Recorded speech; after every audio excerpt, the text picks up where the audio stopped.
कभी सोचा है कि कैसे एक अकेला इंसान दुनिया के सबसे ताकतवर साम्राज्यों में से एक को झुका सकता है?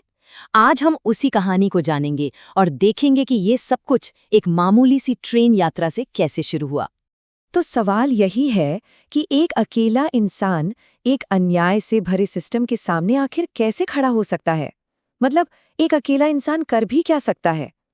महात्मा गांधी की कहानी हमें इसका एक बहुत ही जबरदस्त जवाब देती है। तो इस कहानी की शुरुआत उनके जन्म से नहीं होती। नहीं, इसकी शुरुआत होती है दक्षिण अफ्रीका में हुई एक ऐसी घटना से जिसने सब कुछ हमेशा के लिए बदल दिया। देखिए, साल था 1893। एक नौजवान वकील मोहनदास गांधी दक्षिण अफ्रीका में ट्रेन से सफर कर रहे थे।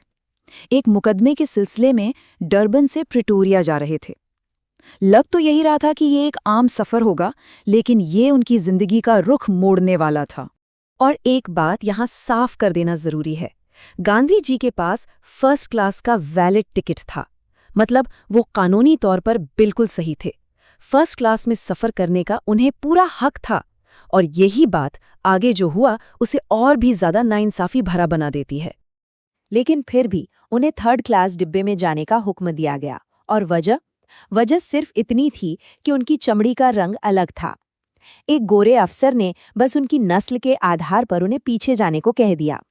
गांधी ने इनकार कर दिया। उन्होंने कहा कि उनके पास टिकट है, ये उनका हक है। पर इसका नतीजा क्या हुआ? उन्हें चलती ट्रेन से बाहर फेंक दिया गया।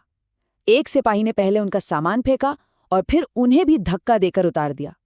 सोचिए, ये जो एक इंसान का अपमान था, यही एक ग्लोबल बदलाव की वजह बन गया। अब उस ठंडी रात, उस सुनसान स्टेशन पर गांधी ने हार नहीं मानी, बल्कि वहीं से उन्होंने अन्याय के खिलाफ लड़ने का एक बिल्कुल नया तरीका खोजना शुरू किया। वो चाहते तो वापस भारत आ सकते थे, लेकिन उन्होंने रुकने का फैसला किया। उन्होंने ठान लिया कि वो उस सिस्टेमिक अन्याय से लड़ेंगे जिसका सामना वो और दूसरे भारतीय रोज कर रहे थे। जैसा कि उन्होंने कहा, ये हिंदुस्तानियों के वजूद पर लगे दाग को मिटाने का पहला कदम था। तो उन्होंने हिंसा का जवाब हिंसा से देने के बजाय कह सकते हैं, एक क्रांतिकारी आइडिया तैयार किया, सत्याग्रह। सत्याग्रह का मतलब है सत्य की शक्ति। ये एक ऐसा तरीका था जिसमें आप अन्याय का सामना हथियारों से नहीं, बल्कि अपनी नैतिक ताकत और अपनी आत्मा की दृढ़ता से करते हैं। और ये सिर्फ कोई फिलॉसफी नहीं थी, ये एक प्रॉपर एक्शन प्लान था। पहला कदम, जो कानून गलत हैं उन्हें मत मानो। दूसरा, शांति से उनका विरोध करो, यानी सविनय अवज्ञा। और तीसरा और सबसे मुश्किल, इसके लिए जो भी सजा मिले उसे बिना किसी विरोध के स्वीकार करो। तो कह सकते हैं कि दक्षिण अफ्रीका एक तरह का टेस्टिंग ग्राउंड था। पूरे 21 साल बाद गांधी जी भारत लौटे और इस बार उनके पास एक बहुत ताकतवर हथियार था, सत्याग्रह। और अब वो इसे सबसे बड़ी लड़ाई में इस्तेमाल करने वाले थे। लेकिन भारत आते ही उन्होंने कोई बहुत बड़ी राष्ट्रव्यापी लड़ाई शुरू नहीं की। नहीं, उन्होंने पहले छोटे स्तर पर अपने तरीकों को आजमाया। जैसे 1917 में चंपारण में उन्होंने नील किसानों का साथ दिया। फिर 1918 में खेड़ा में किसानों को एकजुट किया। इन शुरुआती जीतों ने ये साबित कर दिया कि सत्याग्रह की ताकत भारतीय जमीन पर भी काम करती है। और अब गांधी का ये व्यक्तिगत संघर्ष ब्रिटिश राज के खिलाफ एक पूरे देश की चुनौती बनने वाला था। और फिर शुरू हुआ राष्ट्रव्यापी प्रतिरोध का दौर। 1919 में आया रॉलेट एक्ट, जिसके खिलाफ पूरे देश में हड़तालें हुई। फिर 1920 में असहयोग आंदोलन शुरू हुआ, जिसमें लोगों से ब्रिटिश सामान और संस्थाओं का बहिष्कार करने को कहा गया। और फिर 1930 में आया ऐतिहासिक दांडी मार्च।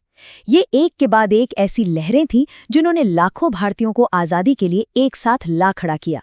नमक मार्च की सबसे बड़ी खासियत थी उसकी सादगी।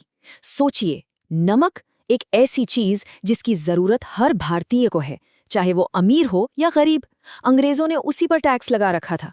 तो गांधी ने क्या किया? वो अपने 79 साथियों के साथ 240 मील पैदल चलकर समंदर तक गए, सिर्फ अपना नमक बनाने के लिए।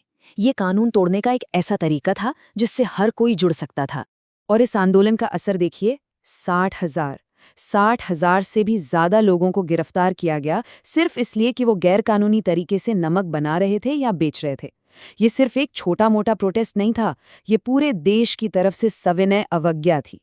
तो सवाल ये है कि इन सारे संघर्षों का, इन सारी कुर्बानियों का आखिर नतीजा क्या निकला? विरासत क्या थी?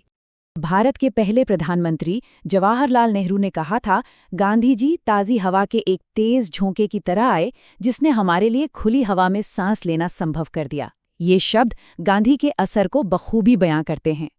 लड़ाई सिर्फ राजनीतिक आज़ादी की नहीं थी, लड़ाई थी डर से आज़ादी की, आत्मसम्मान वापस पाने की। और ये कहानी हमें एक बहुत बड़े सवाल के जवाब के पास ले आती है।